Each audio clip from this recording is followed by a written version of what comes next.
What's up, guys? I'm Nicole Rios, and I've got opinions. Today, I have a good friend on with me. His name is Arjun MMS. He is a friend from Canada.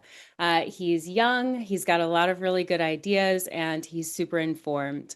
I met Arjun on the Two Way platform, which is Mark Halperin's platform that allows people to connect from all over on the topics of politics. And I was really intrigued by his age and his perspective. Not to undermine what he knows, but I think that we have a lot of upcoming opinions in the youth that are seeing the world differently than we may have prior. And the world is shifting a lot. So I wanted to bring him in and talk to him about some of the differences in American politics, Canadian politics, and some of what we saw happen across both of our elections almost happening simultaneously. And some of the outcomes and the different ideologies in both countries. I think that we've seen a lot of maybe separation with the tariff wars happening, that Canada as a traditional ally may not, our relationship may be shifting a little bit. So I wanted to get a little bit of his perspective on what's happening on the other side of the border, and also maybe on how Canadians view us and our politics. So Arjun, welcome. Thanks for coming in. If there's anything you want to introduce about yourself, I'd love to allow you to do that. Thanks a lot, Nicole. That was a very generous introduction. I'm going to business school here in Ottawa, 19 years old, uh, and just kind of hanging out. Usually, well, I did get into politics maybe like 2 or 3 years ago, kind of getting into like looking into stuff and things, and then really getting close with sort of the US elections. That was sort of like a big moment. Um, And then sort of getting involved locally here, I've had the chance to meet some of our politicians who work here, some of our MPs, and it's just been a good experience because you get to network with a lot of people. And typically, even as someone who's interested in private sector work, it's interesting to have these connections because you don't know what they can help you with or where they can lead you. So that's kind of been what I've been up to. Great, thank you. Have you lived in Canada for your whole life? No, actually, I lived in India for about 10 years. I was actually born in Denmark, where my parents worked for about 2 years, and then we moved to India, I think around end of 2008, 2009, around then. And I lived there till about 2018, and then we moved here like April, May of 2018, and I've been here since. So I do bring a very interesting perspective into the whole thing because I've seen the outside of what Canada looks like now from the inside, and it's kind of interesting to see how politics has changed, like pre-pandemic, post-pandemic, things like that. So yeah, What was your first spoken language? well, I am very proficient in English, so I did go Okay. to English school in India as well. So that's pretty normal for most people because in India, people, if you're in metro India, you're learning English as a first language as much as possible. But my mother tongue is Tamil, which is a South Indian language. It's one of something like 30 official languages in India. So yeah. Is that what you grew up speaking with your parents? Yeah, yeah. My parents, grandparents, everyone. Yeah. Did you grow up with an extended family around you?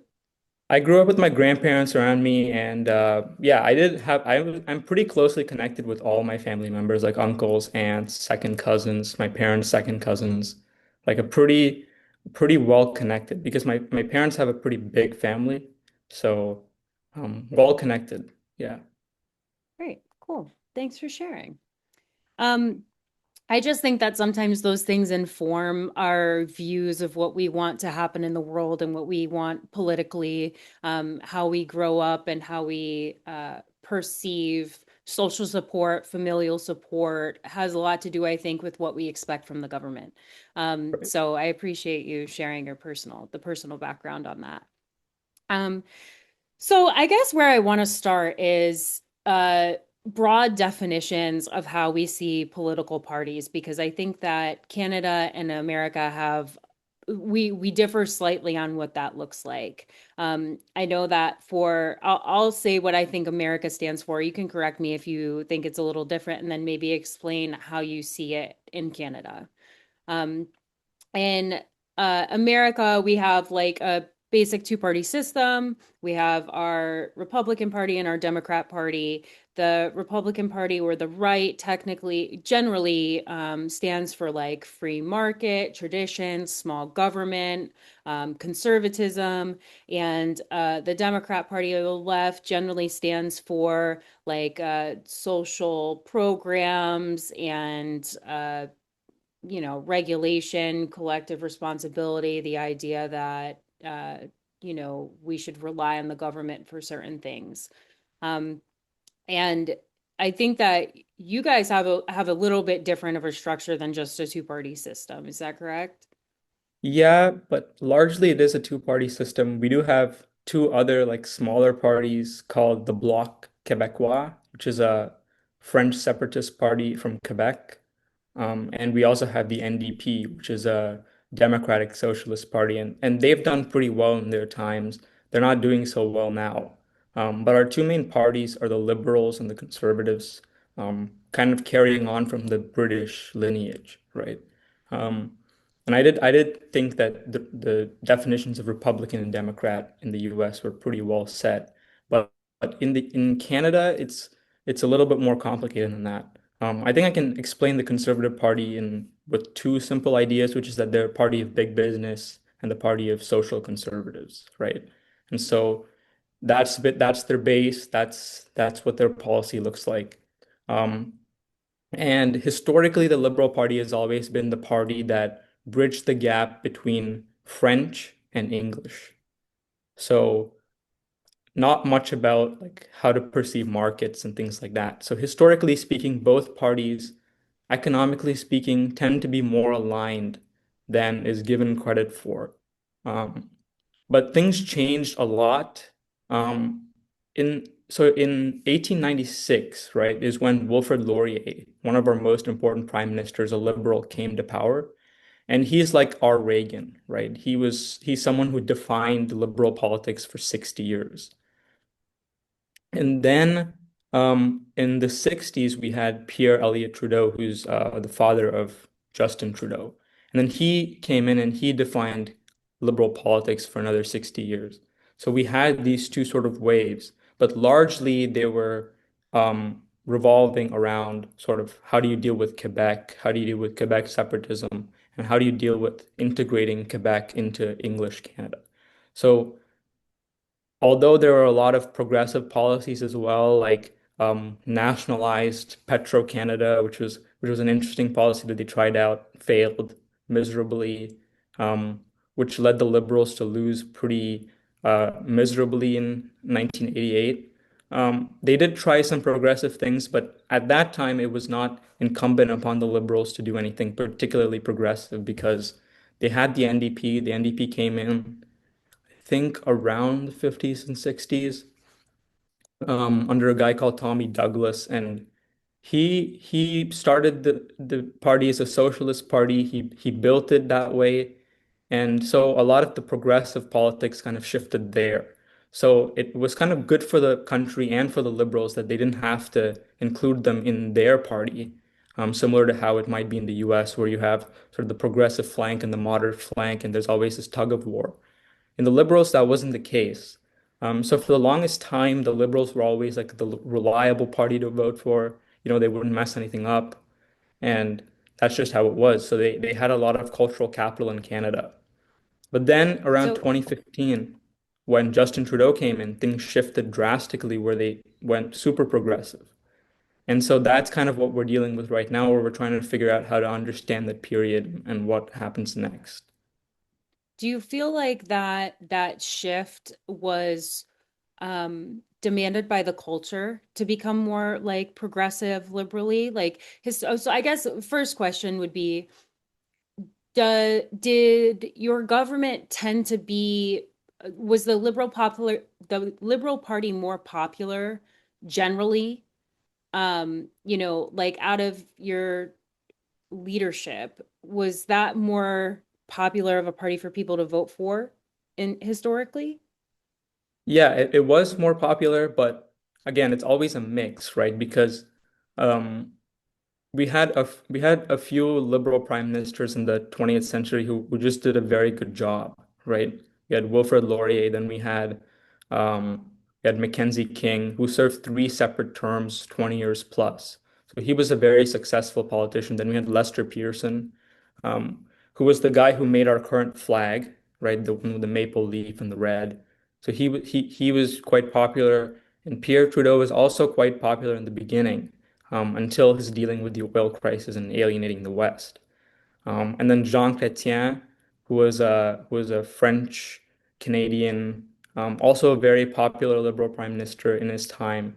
And he was also very important because he was someone who's very reformist, because they had a very serious French separatist slash economic crisis in his time. So the liberals do have a lot of credibility that they built over the 20th century. Um, and sort of after we had a guy called Paul Martin, who failed to lead the Liberal Party. That's when Stephen Harper comes in. And then they tried a guy called Michael Ignatieff, who was a total disaster, because he was perceived as sort of an American Americophile who was trying to come into Canada so that he could get power because he was a fellow at Harvard, something like that. And he lived in Boston and things like that. So um, he was a disaster. And then by the time Justin Trudeau came in, there was a sense in Canada that things were going quite well, right? Because Harper did a very good job of keeping the economy sort of going, stable. Culturally, things were just fine. So people felt like they could do a bit of an experiment with this new rookie young guy called Trudeau. And that's the chance that people took. And things got worse from there because Trudeau got a minority government, and then now he had to find a way to pass things. So he made a coalition with the Democratic Socialists. So then he had to play this game of the kind of game that you guys are playing with Democrats right now. We're balancing the left flank and the center flank, and he himself tended to be more of a progressive, hardcore progressive. So that's kind of where that went. Um, and yeah, they liberals had a lot of credibility, and I think in Mark Carney, they Canadians perceive that that's the credibility that they got back, but we don't know that for sure yet. So So when Justin Trudeau came in, do you feel like now I understand a little bit more about him having to, bring in some of that like socialist ideology in order to get more support through. Um, what do you feel like generally the culture demanded at the time, right? This is pre you living in Canada, right? This is yeah, a couple years before you got there. right. Um, and so it's interesting, you know, it's almost like from an outside perspective, watching it happen on the inside and then coming in the aftermath. I don't want to say Well, in the aftermath, but I didn't quite watch what happened with Justin Trudeau until I got here, and I right. think um, his main failure came after the pandemic because there was a lot of sort of restrictions on what people can do and sort of inflationary spending and all this crazy stuff. So um, that was kind of what made him super unpopular. But when I came in 2018, even, right, where he was like 3 years in, 4 years, he was just into his first term, right, at that point. And Canada was still quite good. We lived in Ottawa, and if you come to pre-pandemic Ottawa, it was the best place to live because you had no traffic. You could go from anywhere to anywhere in 20 minutes. You could take a bus from your house where I live to downtown about half an hour. Now it's about an hour and a bit. So, and you could be had all this like cycling and walking infrastructure. So for anybody to live any lifestyle. You could just fit into the city and do whatever you want. But then after that, we had this immigration crisis where he brought in so many temporary workers, um, which is quite controversial, still controversial today. They had an international student program that was so ballooned, um, that a lot of these people weren't even actually studying. They were just working in low-wage jobs. Um, and then there was obviously the spending, which he didn't get under control after COVID, which was also a big problem, right? And then generally, even if you look at sort of parallels between what happened in the Biden years versus what happened sort of post-COVID Canada, there's lots of those parallels where you had an explosion of sort of woke ideology everywhere. Um, and all of the similar problems that you guys faced, but just a bit worse, if you get what I mean. Mhm. So how do you think that Canadian culture and American culture differ? Like what would you say are some of the main differences that maybe influence our politics or influence our desires? Because a lot of what you're saying sounds really similar to what we experienced, especially like post-COVID. Um, and so I'm just curious because I feel like there are some differences, even with talking with you already, that long-term liberal ideology, you deal with the differences in having Quebec and trying to bring those different cultures together. Uh, and so I'm just curious how you think you would define the differences between our cultures and how it plays into the political sphere. Well, I think Canadian culture is very British influenced, more so than American culture, because we had that sort of Commonwealth connection, right? And so that's always been part of how Canadians have historically seen themselves. And that's kind of what the impetus of the anti-Americanism that we see currently and throughout the history of the country is. It has to do with how Canada's relationship with Britain is much more um, solid compared to America's relationship. And America has always been seen as sort of the people that betrayed the throne, right? And so, historically speaking, that's kind of been the tone with which Canadian culture has moved forward, which is where we had this allegiance towards the British for the longer time. And so we're a bit more sort of relaxed. We're not as cowboyish as you guys, those types of differences. So, and then also, I think Canadian culture is more tolerant than American culture, typically speaking. Um, Obviously, there's differences. Like if you go to Boston and then you come back to Canada, there's not going to be much of a difference. Like those people are pretty alike. But if you think about broadly speaking, Canadians tend to be more tolerant. Um, they tend to they tend to be more hospitable to people who have challenges. Like when I first got here, um, there were a lot of challenges with figuring out kind of what I was expected to do in certain instances, right? Like certain cultural things, what was appropriate and what was not. And I think Canadians especially were more willing to teach you in an appropriate way, whereas I think in America there would be a little bit more tension when such things happen, right? So here there's more you get a chance to fix yourself, or maybe you get two chances, but I think um, and that's kind of the main difference that I see. Is just we're just a little bit more relaxed, a little bit more kind of not going at it as much as you guys are. Would you say that there is like a feeling of like superiority because of the connection to Britain?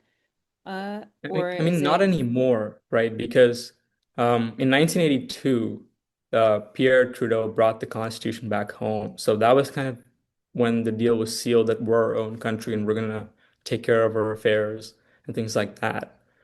So I think nowadays it's less so about that. That's more of like an early 20th century thing, right? I think nowadays it's more about how Americans are perceived as the more capitalist, the reckless about with money and the more money chasing people, um, and Canadians are seen as the more socially um, we're just more socially responsible. We just care about other people more. Those types of perceptions I guess could underlie that Canadians believe that they're more superior to Americans in some ways, right? And I think especially now with the kind of dynamics that you're seeing with the president and how he's talked about Canada and things like that, people especially feel it more because they feel like their perceptions are being reinforced by the kind of thing that we're experiencing. So How would you describe that Canadians view the government, their government? I think more favorably so than Americans view their government because, like I said, our governments have typically been very good at their job. We haven't had a Watergate. We haven't had a Vietnam War.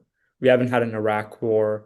Um, when you think about those types of things, we've been way more scandal free. Um, our governments have always been high trust governments, right? Even the bad ones have been typically just fine. And sort of um, there's always this thing of the next person's going to fix it and they fix it and then we move on. So the kind of trust that was built between Canadians and government historically is quite a positive one, right? But again, in the last 10 years, that has eroded quite significantly because of the Trudeau administration.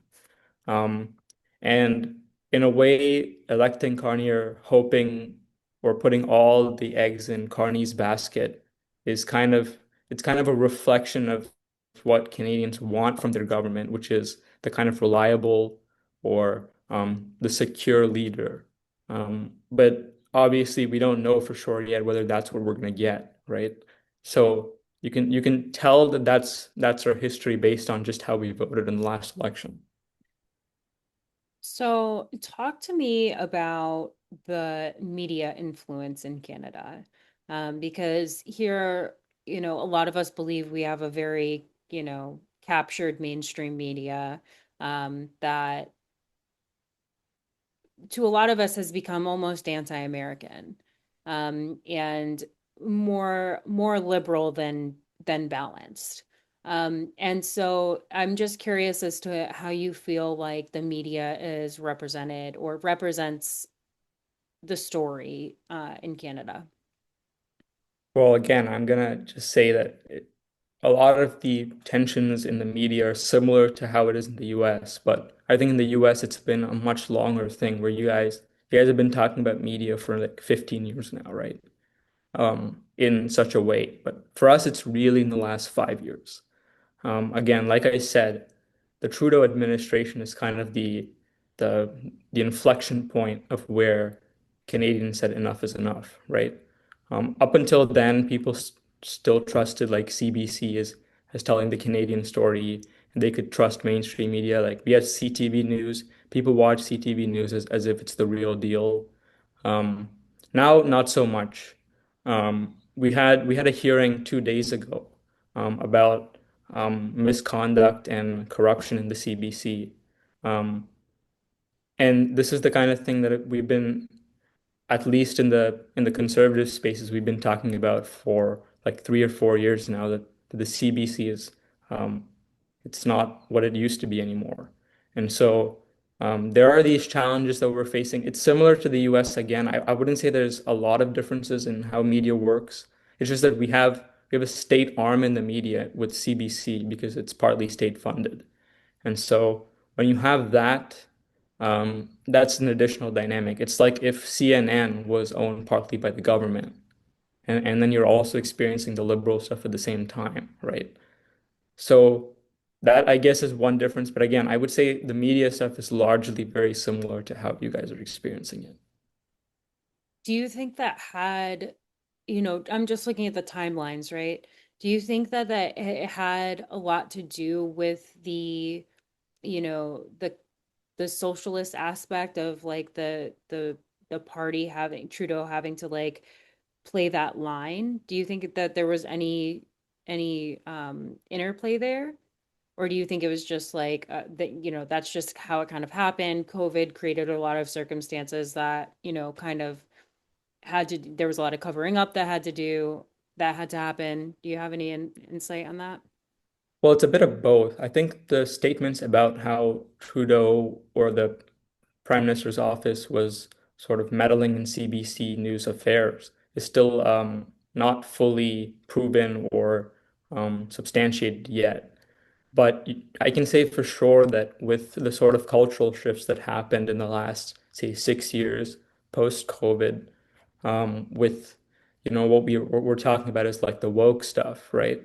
CBC experienced the same thing, and so they had situations with instances of anti-Semitism, um, this whole diversity thing, all of the same issues.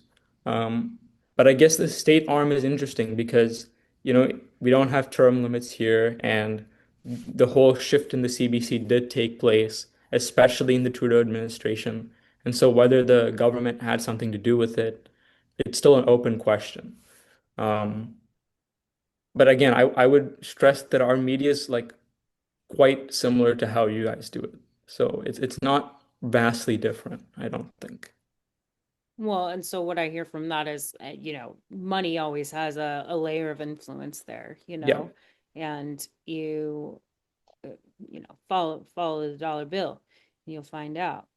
Um, okay, so let's transition to your last election, okay? Because from the American viewpoint, and again, this was like what media was telling us, or, what we could perceive from X and everything else that was going on at the time, was that Polyev seemed to have a lead out as like more of a conservative, candidate.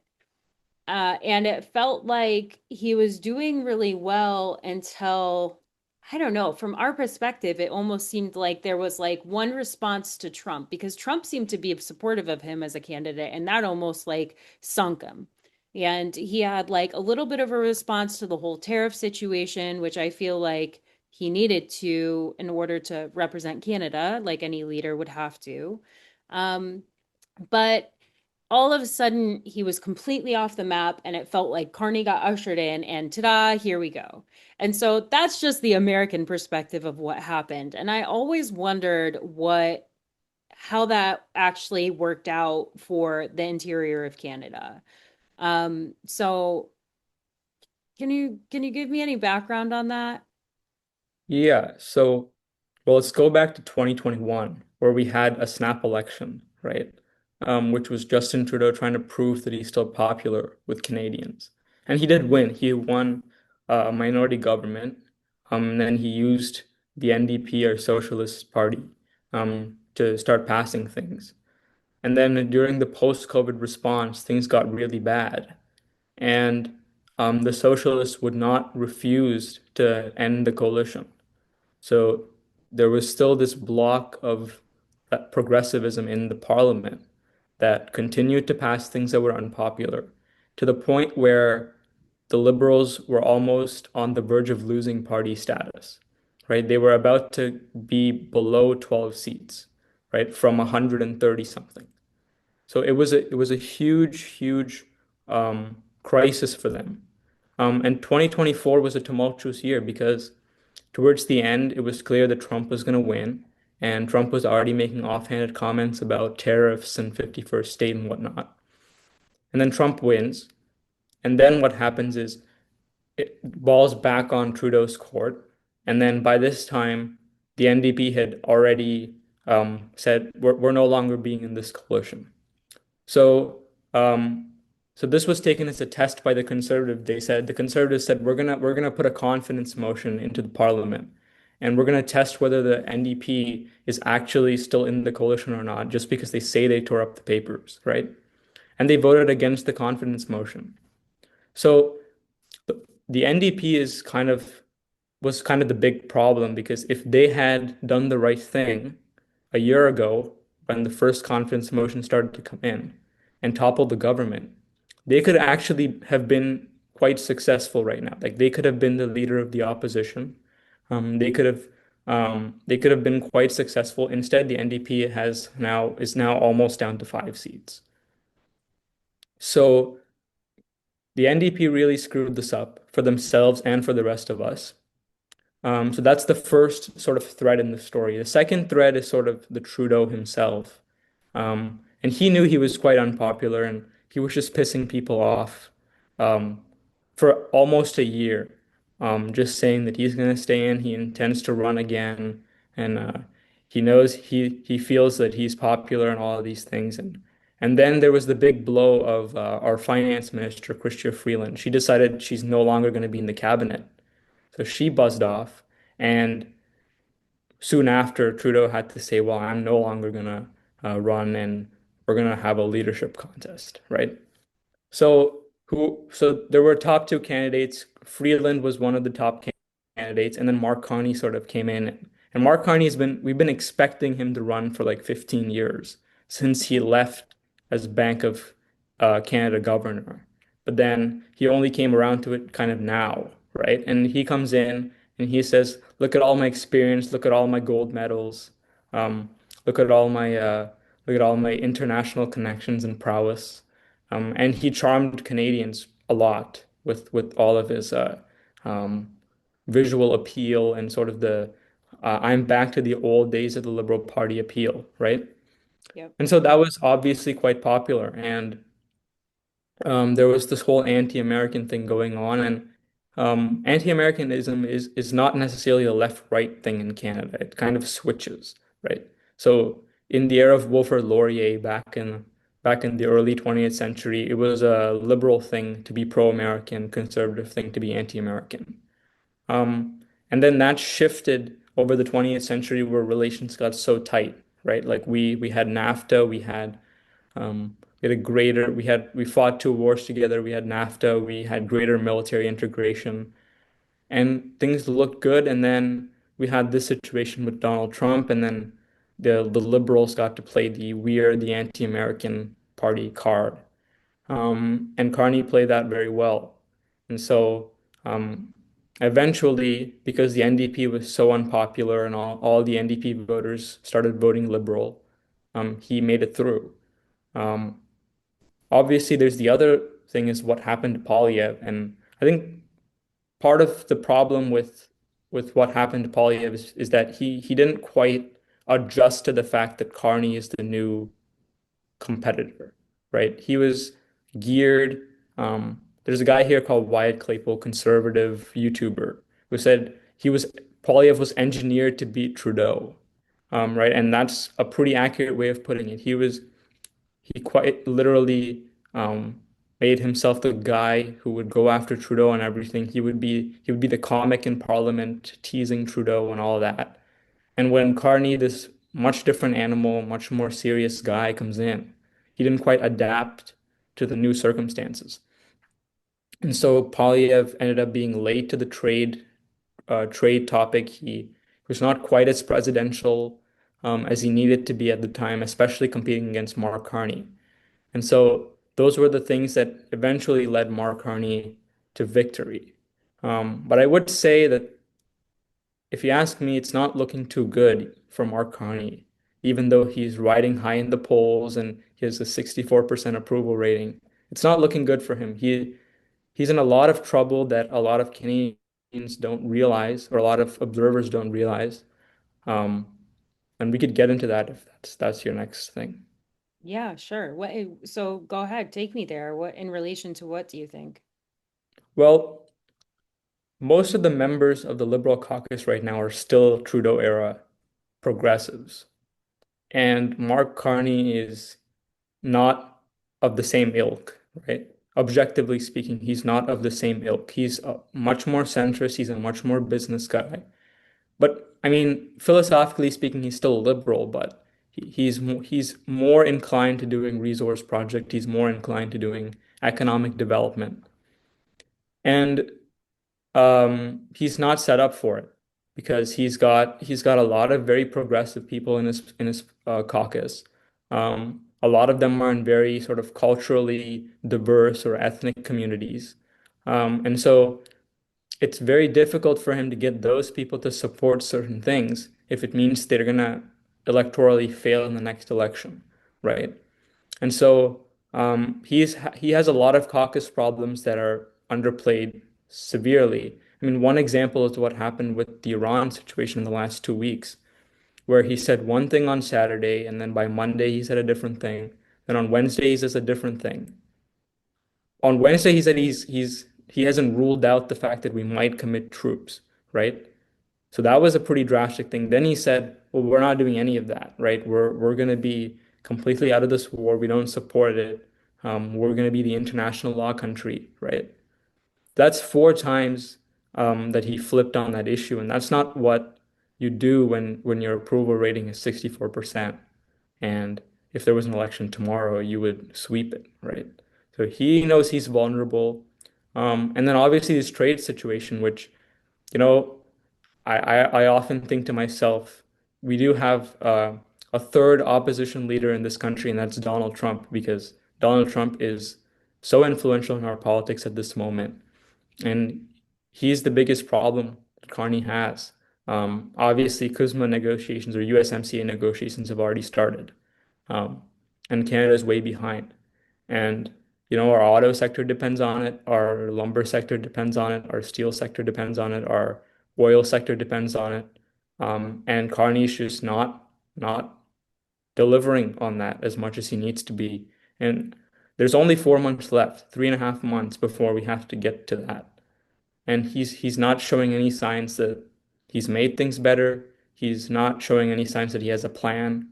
Um, and July 1st is a day of review, the day of expiration, right? So you got to get into it now, but he's not. So, and he's busy going to all these other countries where he should be in Washington right now, getting this figured out. Um, so he's in a lot of trouble. He knows it. And he needs to play his cards really well, or he's in a lot of trouble. And Pierre Poilievre has gotten back on the offensive in the last couple months. He's done a few international tours. He's coming down to America the following week. He said he's going to Michigan, Texas, and New York. And there's a lot of buzz in Canadian sort of Twitter that he's going to do Rogan this week or next week. And if that happens, that's a pretty big deal, right? Because you can assure that 10 million, 15 million people are going to watch that. That's going to be big. That's an opportunity that Carney could never get. And um, that's sort of where it's at right now, where Carney knows he's in trouble. Canadians don't see it. And he's got about 3 or 4 tests coming up where he has to pass with flying colors or he's going to fail. So this is kind of the situation right now with Carney. So tell me a little bit more about this. You said July 1st is a time of review. Can you Yeah. explain to me what that means? Well, NAFTA or USMCA is going to be reviewed in July 1st. So US, Mexico, and Canada are going to be looking at the previous agreement, deciding whether they're going to continue with it or make any revisions. Likely they're going to make revisions because the president is not happy with the current arrangement that he himself created in the first place, right? And he wants to do more things. So we're going to see how that goes. And so far, like Carney came into government with the promise that he's gonna deal with Trump and he's gonna be the guy that gets free trade through July 1st. And he hasn't shown that he's gotten things better. The attacks about Carney being governor of Canada are still coming, right? He's been to Washington, I think, 2 or 3 times now. And I don't think it's moved the needle at all. So what is he going to do is it's not clear. And on top of this, right, Poilievre's on the offensive now. He's talking about trade. He's talking about what we're going to do um, differently Well, than and to Carney. me, look at the places Poilievre's planning to visit. What Michigan is a huge That's for car. auto. Yeah. Oh yeah. Michigan's for And auto. Texas Texas is for oil. oh, And and New New York. York is for, I think he's doing a keynote speech in New York for some event. So um, he's I mean, it he's looks like he's trying. he's He's on doing the a good move. job. Yeah. Okay. Well, and maybe he had, I think it's really interesting that you point out that he was basically brought up thinking Trudeau was going to be his opponent and then was not, equally matched for Carney, who came Right. and represented that more traditional, foundational, secure kind of liberal mindset that most Canadians might desire post Justin Trudeau. Right. It all happened quickly, right? It all happened in a matter of 3 or 4 months because we went from Trudeau going to be running again in October of last year, around February to an election at the end of April. So, Right. with a different candidate. That's what So I it mean. all It happened felt very quickly, whiplash. right? Yeah. Right. And And and so he couldn't adapt effectively. yeah, totally. It's so bizarre, Arjun, because it's like there were so many mirrors between what was happening here politically and then a few months later, what was happening there. Even in the whole, what for us, the Democratic Party, was Biden going to run again? And then last minute he pulls out and then he endorses Kamala Harris. And it was very whiplash, right? Like you thought you had one opponent, then it switched out for a different opponent, and um it changed kind of the way the race played out a little bit. And so Right. it worked out a little different for us than it did for you in the end. Yeah. But it was sort of that you got to be able to pivot because you have a different opponent, right? Right. Well, so that is really interesting. So how would you assess Canada's economy as it stands right now? Well, it's not looking good to say it plainly. Um, we have a lot of huge problems because we are a resource country, right? We ship natural resources and raw materials, lumber, steel, oil, minerals, all these things. That's kind of a bulk or a huge portion of what we do. Other than that, we have finance and a little bit of tech here and there, but mostly it's a resource economy. And when you have a resource economy, you're going to need to have policies that enable resource development. And in the last 10 years especially, there's been roadblock after roadblock after roadblock on developing these things. So one example would be like a carbon tax. If you have a carbon tax, that's less of an initiative to or incentive to develop oil. Um, if you say we're not gonna build a pipeline and we're not gonna approve new refineries, we're not gonna approve nuclear plants, we're not gonna approve the next mining project, we're not gonna approve the next lumber project. If you're not going to do that, then you're not going to have an economy very soon, right? And so that's the first step, which is the Trudeau administration did not do what was necessary to keep the current economy afloat. Then there's the second part of it, which is suppose the government green lights these projects.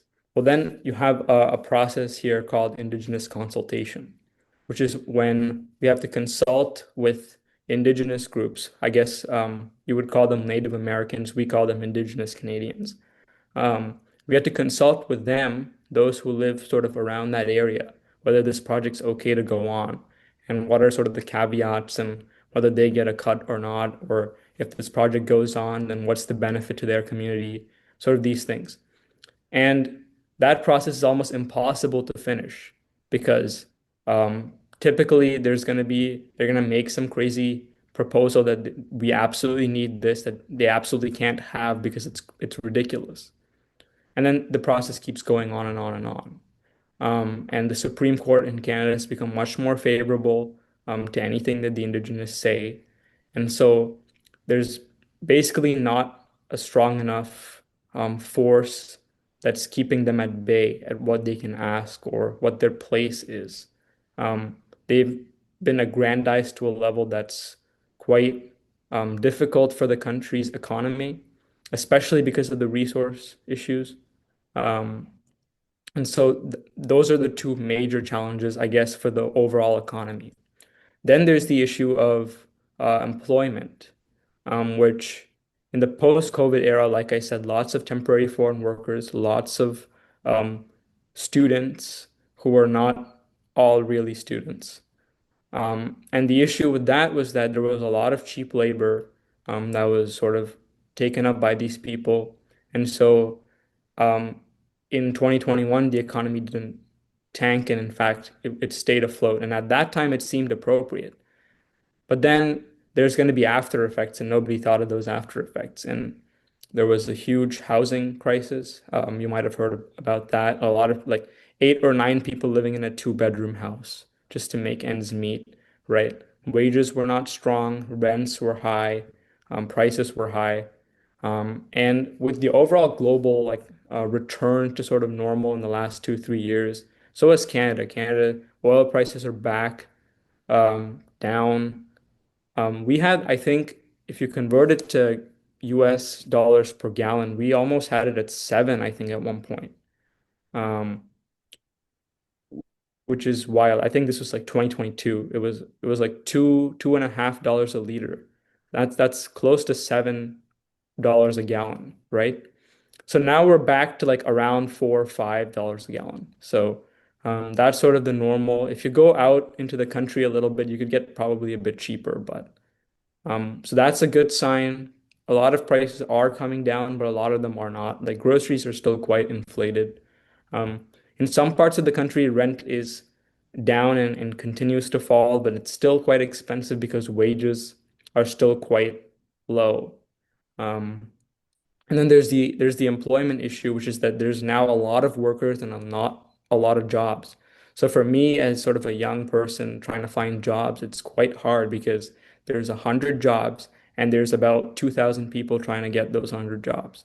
And when you have a situation like that, a lot of people with a lot of experience, even for a menial job, tend to get it.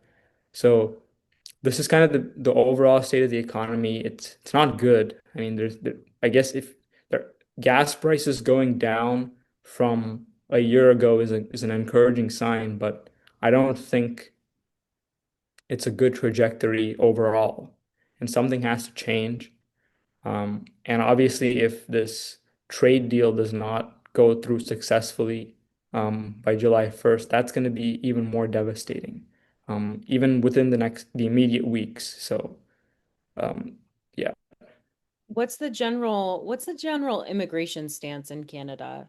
Because I hear, you're saying a lot of the same issues that we see here, the lots of people competing for a few jobs, you know, wages aren't increasing with the cost of living. We still have high grocery prices. Housing is getting a little better, but it's still not great. There's still not a lot of hope in the younger generations that they're going to have access to some of the things that generations previous have had.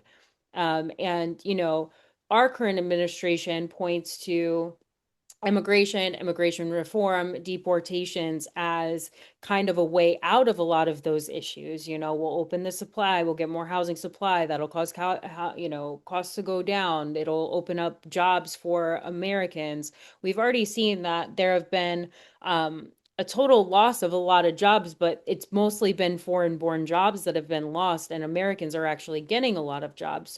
But I don't hear a lot of Canadians talking about immigration in the same ways that some from the Conservative Party here do. So I'm curious of like, is there what the general feeling is there, especially because you describe Canada as being more friendly to foreigners, more focused on, social environments than we are generally. So I'm curious as to what you think about that. Well, it's very different in the US compared to here because everybody that comes here comes on a plane and they get their passports or their documents stamped. We don't have an illegal immigration crisis that's as severe as it is in the US. And I think you guys are not doing as much of a good job about distinguishing the illegal aspect and the legal aspect, right? You kind of clump it all into one, and then when you say, well, um, not as many people are coming into the US as they used to, or as they're going out, or something like that. It's kind of a convoluted message because you're lumping the illegals into it, and that's not necessarily a reflection of how immigration itself is going on, right? I think the illegal aspect needs to be separated from the legal aspect and looked at separately. And when you do that, I think the US is still like doing fine with legal immigrants, right? Here, the situation is very different because we have sort of these different streams. We had a point system for a long time, which is there's an application process, quite a rigorous one, where you had to meet a bunch of criteria, and if you could come to Canada. So like there would be English proficiency tests. You would have to show that you have a certain amount of experience in your field, that you have a degree, that if you come here, you'd be capable of getting a job, or you're already coming here with a job. And if you do all these things, you'll be let in. And so the process for a long time was quite rigorous. And even today, I think the point system is still quite rigorous. Um, but we had another crisis, which was a temporary foreign worker issue, which is what caused much of the immigration increase in the last 5 years. Um, Take you back to like 2015, right? When Trudeau first came in. At that time, immigration was not even a top 10 issue in Canada, right? It was not something that people cared about because people trusted that the government would not betray the people on that issue, and that issue would be taken care of, and they would only do some things that are sane and wise and advisable. But then with the Trudeau administration, they started to jack up the number. They had a modest increase in the point system, which didn't really have a huge effect. It's still pretty modest, obviously very large compared to the US numbers. But for historically Canada, it's only grown a little bit, right? Historically, Canada before 2015 was doing about 200,000 um, points-based immigrants. I think now I think it's like 350 or 400,000. I think it's back down now again, but th those numbers are still fine, right? For Canada, for historic numbers, when you consider all that. But the temporary foreign worker numbers are obviously too high. If you accumulate all those numbers, you're getting something like 1.2, 1.3 million a year, right? So when you think about that, it's really tough. That's what's been so tough here with the employment situation. And Are those so people able to I understand this as like being on a visa and then you can be on the visa for so long as like you have these jobs, but even the name temporary foreign worker like that says to me at some point you're intended not to stay anymore. And is there like enforcement of making sure that people are not overstaying? Is there a general term that they are allowed to stay for and then they have to reapply or do you I know anything think the about the standard background? is 3 years for a lot of these jobs. So 3 years is like typical. I think some of them are 5 years. Um, Again, depends on the employer as well, because I think the employer has a lot more say in how long people get to stay and the visa status of workers and things like that. We have different types of worker programs as well. Like we have like very short term. So those are just agricultural workers. Right. Then you have like people that work in tech or in other fields or banking who the employer themselves goes to outside to get someone, right? So all of these put together, the number got really big. Whether they're leaving or not, I can't tell for sure because I don't know what the status is um, definitively. I know there's been challenges with getting people to leave and sort of enforcing that. Um, and I mean, we do have a pathway to permanent residency and citizenship, even if you come in as a temporary worker, right? But then you'd have to that's another process that you'd have to deal with it through your employer, and some people are doing that as well, but it's a bit more I don't exactly know what's going on in terms of enforcement, so I can't speak to that as much as I'd like to. Um, but I know I can say for sure that we're having a few challenges there, and it's tough to deal with that politically speaking. For sure. It's just interesting because if there was an influx and there's a timeline on it, can you assume that there will be a reduction in population once that influx, the timeline on that influx ends? And Right. whether that's being There should be calculated. there are a bunch of visas that are scheduled to end in the coming months and years, right? But then you don't know whether they're being sent out, and it's tough because some of these people don't necessarily want to leave, Of um, course. You imagine because they going, don't, you've lived in multiple countries. You don't want to go to a certain country and establish a life there and have a job there and build, family and friends and, et cetera. And then 3 years be like, okay, bye, back to the old life. Like that's yeah, a really hard thing to do on a yeah, human level, right, which is understandable, but it's also the risk. It's one of those things that you accept when you know you're going on a temporary visa somewhere. right. We just had this big to do in the town I live in because a woman came on a tourist visa, skipped two immigration hearings. She was a journalist at a news station, and she got picked up by ICE, and everybody's up in arms. And it's like she literally came here on a tourist visa, you guys. It wasn't even like a work visa, for crying out loud. Got a job here, overstayed by 5 years, and now we're upset that she got picked up by ICE. Like, come on. It's one of those things that's like it's hard because people get very human about it, right? Which is Right. understandable, but at the end of the day, like, the rules are the rules for a reason, and it plays out this way. So I want to close out with a conversation on the developing relationship with China, in Canada, and what your perspective on that is, because a couple of weeks ago we saw Carney and G make this deal with the EVs, and it feels like they're getting a lot closer. It seems like in response to the US tariffs in some ways.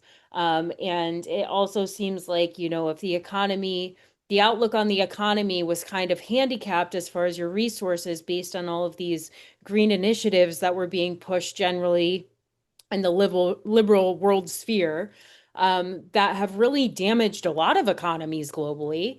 And from the American point of view, we know the devil that dealing with China is economically, and for a lot of us, we just shook our head and saw you guys walking the plank.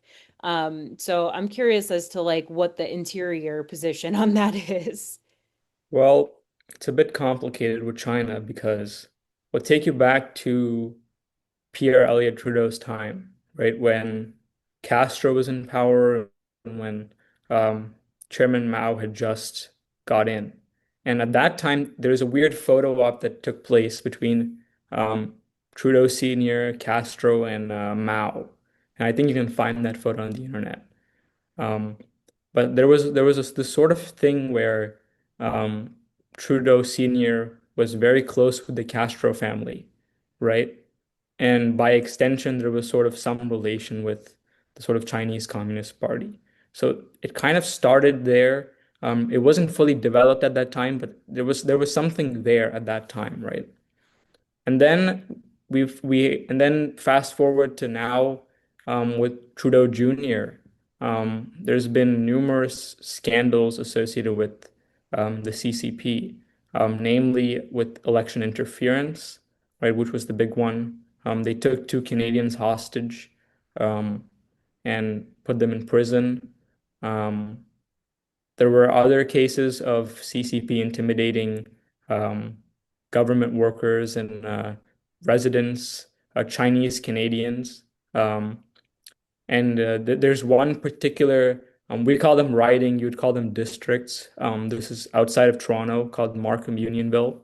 Um, which is one of the more, which is known for this sort of CCP issue. So a whole district outside of Toronto has the CCP problem, right? There was a Great. huge issue with that. There were numerous probes in 2021 and later, exploring election interference, and so and nobody's done anything about it, and so there is this issue of sort of the CCP meddling in our affairs, and no one's saying anything about it. And nobody really knows why no one's saying anything about it because Is it it because doesn't of make any the sense to let that majority continue to happen. socialist? Right. But I don't understand because I thought that the Liberal government, as much as they are progressives, wouldn't just allow the CCP to meddle in their affairs, right? So that's always been a strange thing. And then on trade, I still don't understand the rationale behind the China deal because on the one hand, yes, you have to diversify your trade, but keep in mind that we're only doing about 5% of our trade with China at the moment, right? And this current thing with EVs and canola, that is maybe increasing it by a tiny little bit, right? But with the US, we're doing something like 78%, right? So even in this attempt to diversify, you're not really doing much, right? China's our second biggest trading partner at 5% compared to 78% with the US, right? So on a lot of levels, this whole thing with China is just a political thing to show off that Mm, Carney is like doing this doing diversification something. thing. We're doing we're getting out of the US cuckold. But then it's not really the case in reality because it's only increasing it and it's only changing the proportions by maybe 1 or 2%, right? So I don't understand the China deal. I think it's quite dangerous as well because these EVs are notorious for whatever spyware, things like that. We had a whole case with Huawei with their phones. We had to ban Huawei phones because there was a case where they were listening in on people. Um, and so to go on and do this EV thing, and Carney said, "Oh, this is going to make the green EVs much more affordable, and this is going to make our green agenda better, and all these things." I don't understand it. It's probably going to be on the table for USMCA negotiations that whatever deal with China that has to go, right? So I don't understand it. It seems a little bit boneheaded from here. Um, Especially because Canada and America are big in autos and right. oil. And so it just seems like a little bizarre, especially because the China deal came with the agreement of like free flow travel between Yeah, the I two don't I with don't understand. Yeah, I don't understand quite what they were doing behind closed doors because it just feels to me like it's a stunt for the moment that all of it's gonna have to end if we're gonna continue negotiating with the US. So I don't understand it. My personal opinion is that it's dangerous. And obviously, like the EV deal is supposed to start sometime now, but then the canola hasn't, I don't think the canola has come in yet, right? But then the process for getting those EVs certified and all that has already started. So the Chinese haven't necessarily confirmed that they're going to do this canola thing, and yet the process for the EVs are already started. So there is an imbalance here. It's just strange, and I don't understand. I just don't understand the situation as much as I'd like to. well, I'm sure it's partially because there's a lot that isn't logical, or there's a lot of like backroom deals happening that we Yeah, don't understand the implications of. Okay, rapid fire. Okay, we'll close it yeah, out let's go. here. Um, do you think that Canadian politics are getting more American or less American or influenced by? Well, certainly influenced by this moment, right? And also you could argue that it's getting more American and that our third and fourth parties are becoming more and more fringe and it's becoming sort of two giants. But I think, largely speaking, our politics are quite different because our electoral systems are very different, right? You guys have the electoral college, and some states matter the most, and some other states are completely sealed, and you have a different federal state relationship than we do. And so all of these things are always going to make our politics very different. Um, what is the trajectory? I don't know because this moment it's kind of a unique moment where we have to deal with the US rather than just sort of let it sit there. And so I would probably be in a better position to answer that question probably like later this year, maybe in the fall. because we would have been through the negotiations and we kind of know what the status is of that. And so we would definitively know whether what the trajectory is. But I think as of now, the US is like one of the top three things that we're thinking about for sure. Does Polyev doing the American tour, we'll call it, like, potentially going on Rogan, hitting some of these major points, economic points, do you think that that makes him more or less popular in the Canadians' mind? Well, we'll see how it goes. I think it could go both ways depending on what he says, but I think likely it's going to be positive because he's going to Michigan for auto, and obviously there's a huge auto worker um, situation in Ontario that they're trying to deal with. And so that's going to be big, right? I think going to Texas for oil and energy, that's going to be big. And what he says in these conferences, which he's always been very good at his speeches, he's always had great substance and things like that. So what he says, and then how he deals with sort of the backlash, because there's going to be some backlash. Trust me, there's going to be some backlash for going on this trip.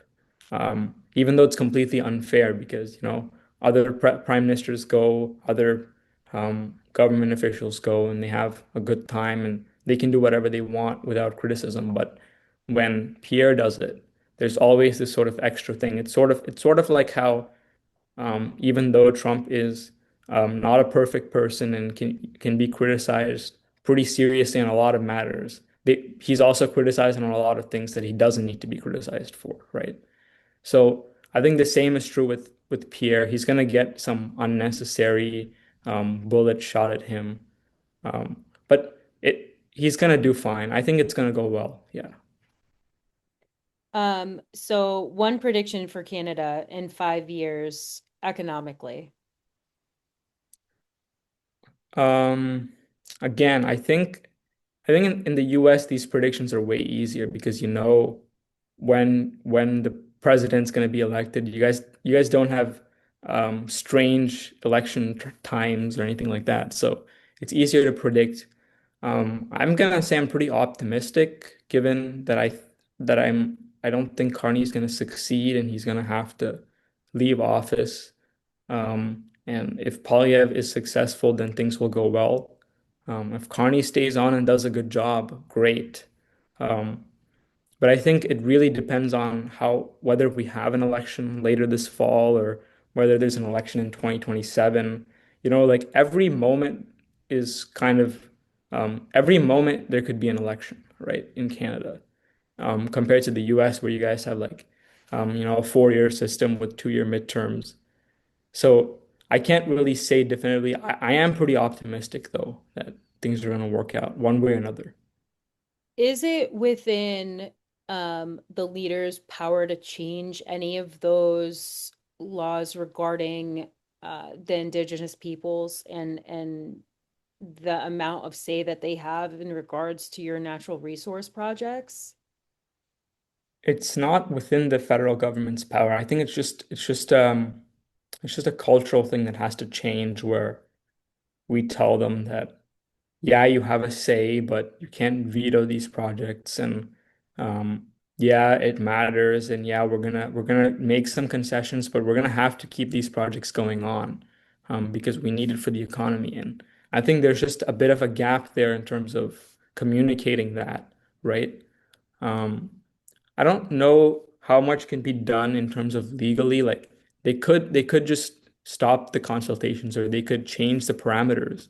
But I think it would be such a politically contentious thing that it could just come back on sooner or later, right? Because maybe the It's conservatives come into power and then they say, well, we're gonna change these rules a little bit, right? We're gonna say yes, yes, we're going to consult with you. Yes, you can give us your input, but you can't say this project is not going to happen, right? Or you can't stretch this beyond a certain amount of time, right? But then immediately in the next election cycle, a liberal could say, well, we're going to be more pro-Indigenous. We're going to put all these restrictions back. And they could immediately put it back, right?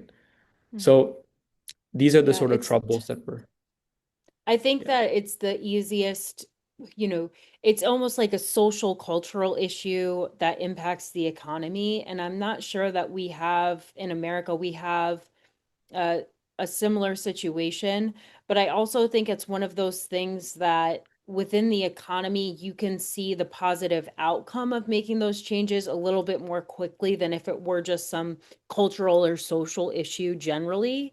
And so I guess it would be my hope that if there was enough of a positive improvement in the economy based on, I want to say deregulating, but kind of like bringing back some of those considerations, or at least saying, you can't tell us no. We have to be able to work Yeah, forward on this. yeah, That the reflection in the economy would happen soon enough that people would realize the handicap it was. right, um maybe. Maybe. You Yeah. guys are so nice up there. What's the most underreported story in Canadian politics right now? Right now, I think the CBC one, which is going on, it started, they did a parliamentary committee on Tuesday. It's going to continue to be a thing, and I think obviously the CBC is not reporting on it, but also a lot of the other media outlets aren't No. reporting on it, right?